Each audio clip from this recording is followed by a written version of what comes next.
Ochilishi poytaxt aholisi tomonidan iliq kutib olindi. Yashil hududlarni ko'paytirish va shaharni yanada obod etishga qaratilgan bunday amaliy ishlar fuqarolar kayfiyatida ham o'z aksini topmoqda. Yoshlar bu yerga kirishga intiqiydi. Atroflarini ochib, odamlarga bemalol kirib chiqishi uchun bunaqa bir go'zal joyga yana yo'l ochildi.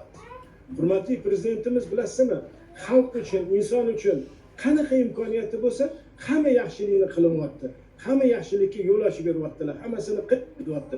Mana shulardan bittasini men ko'rib turibmanki, Chilonzor tumanidagi mana Beshog'och bu yoqda yonimizda mahallasi.